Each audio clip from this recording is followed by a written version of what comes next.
Friends, कैसे हैं आप लोग। आधुनिक भारतीय इतिहास का ये चैप्टर 6 है जो है गांधी युग, यानी महात्मा गांधी का आज़ादी में भाग लेने से, शुरू में आंदोलन से भाग लेने से लास्ट आज़ादी तक के जितने भी महत्वपूर्ण सवाल हैं जो अक्सर पूछे जाते हैं, उन सभी को हम कवर करेंगे। ठीक है, चलिए देखते हैं। पहला प्रश्न है, महात्मा गांधी का भारतीय राष्ट्रीय क्षितिज पर आगमन कब हुआ था। आंसर होगा ऑप्शन ए, 20वीं सदी के दूसरे दशक में। ठीक है, चलिए अगला है, इंपॉर्टेंट है काफ़ी ज़्यादा। गांधी जी इंग्लैंड से वकालत पास करके भारत कब आए थे। ठीक है, इंग्लैंड से पूछ रहा है, ना कि दक्षिण अफ्रीका से। तो उन्होंने वकालत की पढ़ाई इंग्लैंड में की, उसके बाद इंडिया वापस 1891 ईस्वी में आए थे। दोस्तों, चैनल पे नए तो सब्सक्राइब जरूर कीजिएगा और वीडियो को लाइक कर लीजिए। इससे पहले का पार्ट अगर आप नहीं देखे हैं तो हमने लिंक डिस्क्रिप्शन में दे दिया हुआ है, वहाँ से जाकर जरूर देखिएगा। चलिए तीसरा प्रश्न है, दक्षिण अफ्रीका में गांधी जी कितने वर्षों तक रहे।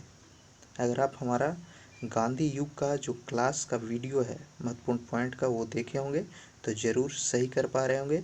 नहीं देखे हैं तो हमने उस वीडियो का लिंक भी डिस्क्रिप्शन में दिया हुआ है, वहाँ से ज़रूर एक बार देख लीजिए। तो तीसरा का जो आंसर है वो होगा 40 वर्ष। दक्षिण अफ्रीका में गांधी जी ने कौन सा आंदोलन चलाया। सॉरी, तीसरा का आंसर होगा ऑप्शन डी, 22 वर्ष। 40 वर्ष नहीं रहते। ठीक है, तो साफ साफ गलत हो गया। चौथा है, दक्षिण अफ्रीका में गांधी जी कौन सा आंदोलन चलाए थे। आंसर होगा सत्याग्रह। यहाँ से एक और प्रश्न पूछता है कि गांधी जी ने सत्याग्रह का प्रयोग सर्वप्रथम कहाँ किया। तो आंसर हो जाएगा दक्षिण अफ्रीका। तो इस तरह से इनडायरेक्ट वे में जो एग्जामिनर है प्रश्नों को घुमा करके पूछता है कि अगर आप रट के जा रहे हैं तो आप गलत कर पाए हो जाएगा आपका आंसर, और समझ के जा रहे हैं तो सही कर पाएंगे। नेक्स्ट देखिए, पांचवा प्रश्न, गांधी जी के द्वारा दक्षिण अफ्रीका के संघर्ष का प्रथम दौर का काल कब से कब तक रहा। तो वो था 1894 से लेकर के 1906 ईस्वी तक। मूल गांधीवादी प्रणाली की शुरुआत कब से हुई थी। 1906 ईस्वी, जब वे दक्षिण अफ्रीका से आए थे। अगला देखिए, गांधी जी जब भारत लौटे अफ्रीका से तो उनकी उम्र कितनी थी। आंसर होगा 46 वर्ष। इसमें आपको पता क्या क्या होना चाहिए, गांधी जी का डेट ऑफ बर्थ और वे भारत कब लौटे। तो इनडायरेक्ट वे में एग्जामिनर जो आपसे पूछ लिया दो चीज़, कि गांधी जी का जन्म कब हुआ था और गांधी जी भारत कब आए थे। अगर दोनों याद है तभी आप इस प्रश्न को सही कर पाएंगे। नेक्स्ट है, गांधी जी अफ्रीका से भारत किस वर्ष लौटे। तो वो था सन 1915 ईस्वी। नेक्स्ट देखिए, गांधी जी के द्वारा साबरमती आश्रम की स्थापना कहाँ किया था। इम्पोर्टेंट है। ठीक है, गांधी जी के द्वारा साबरमती आश्रम का स्थापना कहाँ किया गया था। आंसर हो जाएगा अहमदाबाद, ऑप्शन बी। साबरमती आश्रम की स्थापना कब हुई थी, कब आए थे गांधी जी। 1915 ईस्वी में। ठीक है, तो स्थापना कब किए थे। आंसर हो जाएगा ऑप्शन ए, 1916 ईस्वी। चंपारण सत्याग्रह कब हुआ, 1917। नेक्स्ट है, गांधी जी के नेतृत्व में अहमदाबाद के मिल मजदूरों ने हड़ताल कब की थी। काफ़ी इंपॉर्टेंट क्वेश्चन। आंसर होगा ऑप्शन डी, 1918 ईस्वी में। प्रथम विश्व युद्ध का समापन कब हुआ था, 1918 आंसर हो जाएगा। नेक्स्ट है, रॉलेट एक्ट कब पास किया गया था। इंपॉर्टेंट क्वेश्चन, कई बार पूछा गया है, रॉलेट एक्ट कब पास किया गया था। आंसर होगा ऑप्शन सी, 21 मार्च 1919 ईस्वी को। काले कानून की संज्ञा किसे दी गई थी, रॉलेट एक्ट को। ठीक है, क्यों दिया गया था, क्योंकि जो रॉलेट एक्ट बना था उसमें किसी भी क्रांतिकारी या आंदोलनकारी या भारतीय को बिना किसी चार्ज के डायरेक्ट गिरफ्तार करके मुकदमा चलाया जा सकता था, इसीलिए रॉलेट एक्ट को काले कानून की संज्ञा दी गई थी। नेक्स्ट है, कोई वकील, इंपॉर्टेंट है काफ़ी ज़्यादा, 15वां क्वेश्चन, कोई वकील नहीं, कोई दलील नहीं, ना कोई अपील। ठीक है, तो ना वकील, ना दलील, ना अपील का नारा किसके विरोध में दिया गया था। तो इसका भी आंसर सी होगा, रॉलेट एक्ट के विरोध में। अगला देखिए, इंपॉर्टेंट है, जालियांवाला बाग हत्याकांड किसके आदेश पर हुआ था। आंसर होगा option B, general Dyer. Next है जालियांवाला बाग हत्याकांड कहाँ पर हुआ? अमृतसर में था, ऑप्शन बी। जालियांवाला बाग में कितने लोग हताहत हुए थे? तो लगभग 1000 के आसपास सरकारी आंकड़ा है, लेकिन काफ़ी सारे लोग मारे गए थे। नेक्स्ट है जालियांवाला बाग हत्याकांड कब हुआ था? इम्पोर्टेंट क्वेश्चन, काफ़ी दुखद घटना थी भारतीय इतिहास में ये। तो जालियांवाला बाग हत्याकांड जो हुआ था कब हुआ था, इसका आंसर आपको कमेंट करके बताना है। 20वां देखिए, जालियांवाला बाग हत्याकांड के उपलक्ष्य में जनरल डायर को सरकार की ओर से इनाम स्वरूप कितने थैली भेंट की थी? ठीक है, इतना बड़ा भूल करने के बाद, लोगों को मारने के बाद भी जो ब्रिटिश सरकार थी उन्होंने जनरल डायर को इनाम दिया था और इनाम के स्वरूप 20,000 थैली भेंट की गई थी। नेक्स्ट है अमृतसर में फौजी शासन किसने लागू किया था? आंसर होगा option B, general Dyer. Amritsar में मार्शल लॉ कब लागू किया गया था जालियांवाला बाग हत्याकांड के बाद? तो ये 15 अप्रैल 1919 को किया गया था। नेक्स्ट है अपने कार्यों से डायर ने पंजाब को तो बचा लिया मगर भारत को खो दिया। ये किसके शब्द से इम्पोर्टेंट है? ऐसा क्यों कहा गया था कि देखिए, जालियांवाला बाग हत्याकांड जब हुआ तो काफ़ी क्रूरता घटना थी, तो इसमें पूरा देश जो है एकजुट हुआ अंग्रेज़ों के खिलाफ लड़ने के लिए। तो इसीलिए कहा गया कि पंजाब को तो डायर ने बचा लिया लेकिन भारत को खो दिया। तो ये कथन था गिलबर्ट स्लेटर का, ऑप्शन बी। नेक्स्ट है प्लासी ने ब्रिटिश साम्राज्य की नींव रखी और अमृतसर ने उसे हिला दिया। देखिए काफ़ी इंपॉर्टेंट है, प्लासी का युद्ध कब हुआ था? ठीक है, 1757 ईस्वी। तो वहाँ पे अंग्रेज़ों ने विजय प्राप्त किया, इसीलिए कहा गया कि नींव रखी और अमृतसर के बाद उसे हिला दिया गया। तो ये जो कथन था वह किसका था? महात्मा गांधी का था, ऑप्शन सी। नेक्स्ट है समूचे विश्व के सुन्नी मुसलमानों का धर्म गुरु किसे माना जाता था? तो वह था तुर्क का खलीफा। इसी के लिए खिलाफत आंदोलन भी चलाया गया था। अगला देखिए, महात्मा गांधी दिल्ली में हुए खिलाफत आंदोलन के अध्यक्ष कब चुने गए थे? इसका आंसर हो जाएगा ऑप्शन बी, 1919 ईस्वी। नेक्स्ट है गांधी जी ने असहयोग नीति की ऐलान कब किया था या असहयोग आंदोलन कब चलाया था? दोनों सेम ही है, तो इसका आंसर हो जाएगा ऑप्शन बी, 1920 ईस्वी। असहयोग आंदोलन कब तक चला था? 1922 तक। नेक्स्ट है गांधी जी ने अंग्रेज सरकार की ओर से प्राप्त उपाधि केसर-ए-हिंद को किसके समर्थन में लौटा दिया था? इम्पोर्टेंट है, ठीक है। केसर-ए-हिंद की उपाधि गांधी जी ने कब लौटाया? काफ़ी बार पूछा गया है। इसका आंसर हो जाएगा ऑप्शन सी, असहयोग आंदोलन के पक्ष में। नेक्स्ट है गांधी जी के असहयोग आंदोलन की स्वीकृति कांग्रेस के द्वारा का, सिर्फ यहाँ पे कब पूछा गया, कब मिला है लिखा है, लेकिन कांग्रेस के द्वारा कब दिया गया था? आंसर हो जाएगा ऑप्शन ए, 1920 ईस्वी में। नेक्स्ट देखिए, गांधी जी के असहयोग आंदोलन की स्वीकृति कहाँ मिली, यानी कांग्रेस के किस अधिवेशन में मिली थी? तो था नागपुर अधिवेशन, ऑप्शन डी। अगला देखिए, असहयोग आंदोलन के कितने पक्ष थे? 2 पक्ष थे, ठीक। नेक्स्ट क्वेश्चन, युवराज प्रिंस ऑफ वेल्स का भारत में आगमन कब हुआ? इंपॉर्टेंट है, युवराज प्रिंस ऑफ वेल्स जो थे उनका भारत में आगमन 1921 ईस्वी में हुआ। 33वां प्रश्न दोस्तों बहुत ही इंपॉर्टेंट है, इसको जरूर आप नोट डाउन कीजिए अगर आपको याद नहीं है तो। गोरखपुर में चौरी चौरा की घटना कब हुई थी? एग्जैक्ट डेट के साथ पूछा जाता है, तो इसका सही आंसर हो जाएगा 5 फरवरी 1922 को। यही कारण है कि 1922 ईस्वी में असहयोग आंदोलन को इस घटना के बाद गांधी जी ने वापस ले लिया था। नेक्स्ट है सर्वदलीय सम्मेलन द्वारा नेहरू रिपोर्ट अस्वीकार कब की गई थी? आंसर होगा 1928 ईस्वी। सरकार ने पब्लिक सेफ्टी बिल कब पेश किया? 1929 ईस्वी। नेक्स्ट क्वेश्चन है लाहौर अधिवेशन में पूर्ण स्वाधीनता की मांग किसने रखी थी? इम्पोर्टेंट है। आंसर है ऑप्शन ए। नेहरू को लोग जितना भी गाली दें, लेकिन आप देख रहे होंगे उनका भी काफ़ी योगदान रहा है। पूर्ण स्वाधीनता की मांग कब किया गया था? लाहौर अधिवेशन में नेहरू के द्वारा। और कब? 1929 ईस्वी। नेक्स्ट है, यह किसने कहा कि हमारा एक ही लक्ष्य है, स्वाधीनता का लक्ष्य यानी आज़ादी का लक्ष्य? ये कहा गया था जवाहरलाल नेहरू के द्वारा। नेक्स्ट क्वेश्चन, 31 दिसंबर 1929 की मध्य रात्रि को किस नदी पर तिरंगा फहराया गया था? इंपॉर्टेंट है, पहली बार तिरंगा फहराया गया था 31 दिसंबर 1929 को मध्य रात्रि में। कौन सा नदी पे? रावी नदी के तट पे।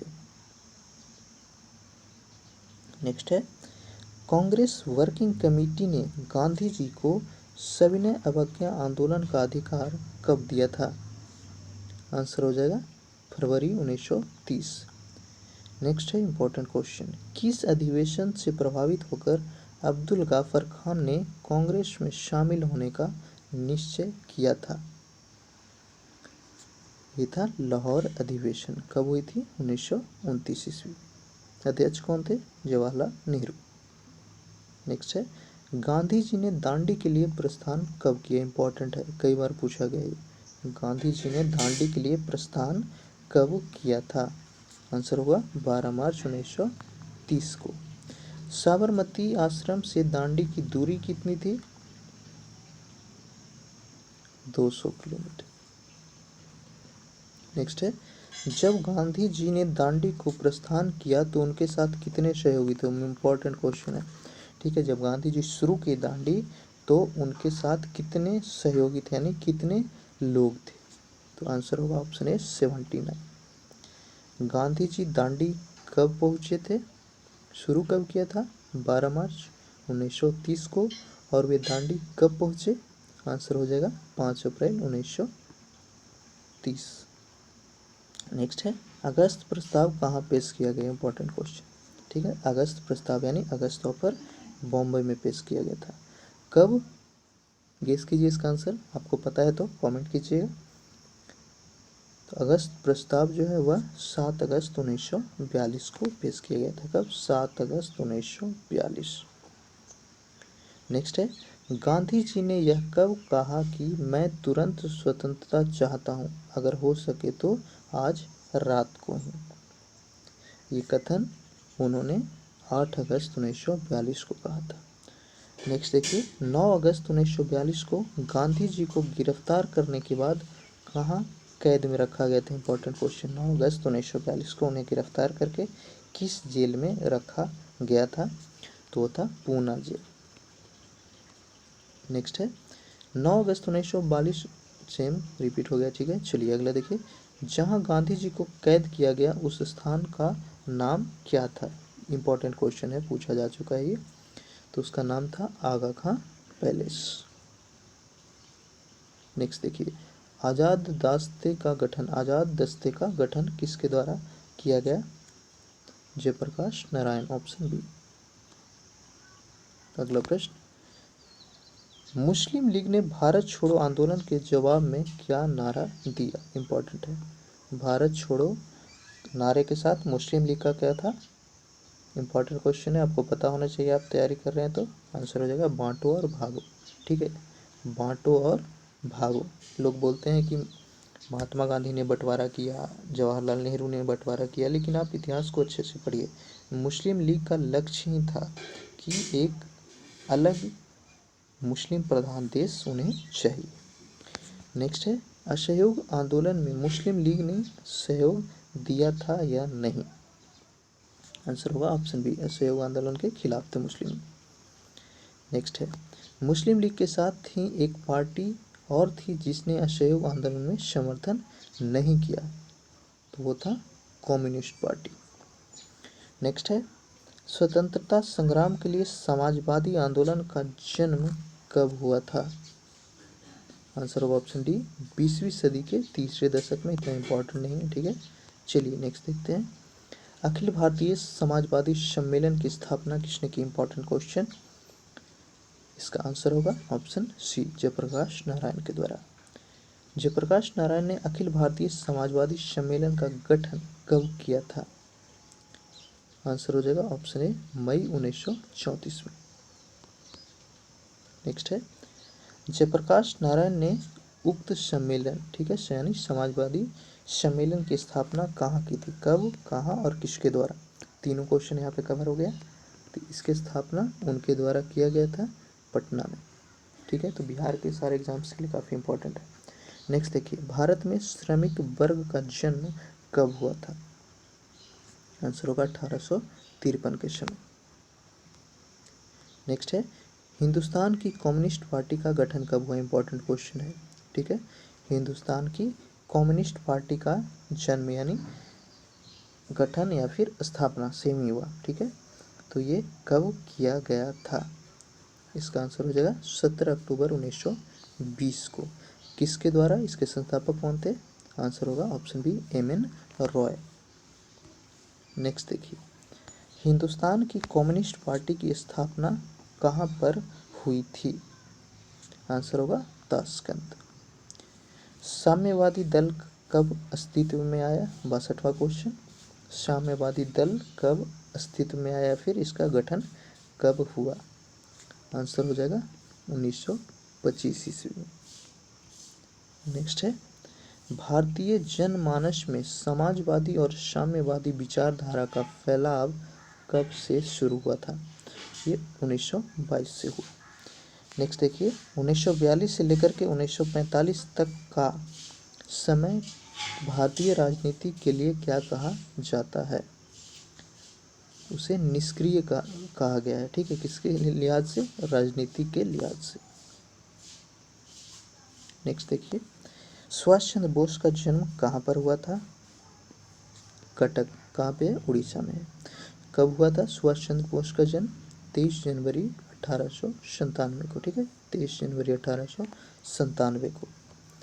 नेक्स्ट क्वेश्चन, नेहरू रिपोर्ट का विरोध करने के लिए उन्होंने किसकी स्थापना की थी? ठीक है, नेहरू रिपोर्ट का विरोध सुभाष चंद्र बोस के द्वारा किया गया था और इसके लिए उन्होंने इंडिपेंडेंट लीग की स्थापना की थी, ऑप्शन सी। नेक्स्ट है, सुभाष ने कांग्रेस अध्यक्ष के पद से इस्तीफा कब दे दिया था? आंसर होगा अप्रैल 1939 ईस्वी। नेक्स्ट देखिए, सुभाष के इस्तीफे के बाद कांग्रेस का अध्यक्ष कौन बना? राजेंद्र प्रसाद। सुभाष को भारत रक्षा कानून के तहत कब गिरफ्तार किया गया था? 2 जुलाई 1940 को उन्हें ब्रिटिशों के द्वारा गिरफ्तार कर लिया गया था। नेक्स्ट देखिए, सुभाष जी बर्लिन कब पहुँचे? इंपॉर्टेंट है, ये पूछा जा चुका है। सुभाष चंद्र बोस बर्लिन कब पहुँचे थे? इसका आंसर हो जाएगा ऑप्शन सी 1941 में। भारतीय राष्ट्रीय सेना का गठन किसने किया? इंपॉर्टेंट क्वेश्चन, ठीक है। भारतीय राष्ट्रीय सेना का गठन तो ये किया गया था सुभाष चंद्र बोस के द्वारा। भारतीय राष्ट्रीय कांग्रेस की स्थापना कहाँ पर की गई थी? आंसर होगा ऑप्शन ए बॉम्बे में। रास बिहारी बोस ने जापान में किसकी नींव रखी? इंपॉर्टेंट है, पूछा गया है प्रश्न। रास बिहारी बोस ने जापान में किसकी नींव रखी थी? आंसर हो जाएगा भारतीय स्वतंत्रता लीग की। नेक्स्ट है, सुभाष चंद्र बोस ने स्वतंत्र भारत की अस्थायी सरकार का गठन कब किया? स्वतंत्र भारत की अस्थायी सरकार, पहली बार जो हमारा सरकार है टेम्पररी, वो आज़ादी के पहले ही सुभाष चंद्र बोस के द्वारा गठित किया गया था और एक सेना का भी गठन हुआ था। तो 75 का आंसर होगा 1943 में, ठीक है। मतलब 4 साल पहले ही सुभाष चंद्र बोस ने भारत को आज़ाद घोषित करके और एक अस्थायी सरकार बनाया था। भारत की अस्थायी सरकार का गठन कहाँ पर हुआ था? ये हुआ था सिंगापुर। नेक्स्ट है, सुभाष जी को नेताजी की उपाधि कहाँ से मिली? इंपॉर्टेंट है, पूछा जा चुका है। सुभाष चंद्र को नेताजी की उपाधि कहाँ पे मिला था? आंसर हो जाएगा जर्मनी में। तुम मुझे खून दो मैं तुम्हें आज़ादी दूंगा, ये नारा किसका था? सुभाष चंद्र बोस का। नेक्स्ट है, आज़ाद हिंद फौज का गठन किसने किया? इंपॉर्टेंट क्वेश्चन, ये भी आंसर हो जाएगा सुभाष चंद्र बोस। आज़ाद हिंद फौज को किस नारे से सुभाष ने प्रेरित किया था? तो वो था दिल्ली चलो। नेक्स्ट है, सुभाष चंद्र बोस ने बर्मा के रास्ते से कहाँ पहुंचकर भारतीय झंडा फहराया? कोहिमा में उन्होंने फहराया था। ठीक है, कोहिमा का है नागालैंड की राजधानी। नेक्स्ट देखिए, उनकी मृत्यु कब हो गई थी? 18 अगस्त 1945 को एक विमान हादसे में माना जाता है कि उनकी मृत्यु हो गई। फ्रेंड्स, चैनल पर नए तो सब्सक्राइब कर लीजिए और पीडीएफ के लिए हमारा टेलीग्राम चैनल को जरूर ज्वाइन कीजिएगा। वीडियो को लाइक कीजिए और ज़्यादा से ज़्यादा शेयर कीजिए। Thank you.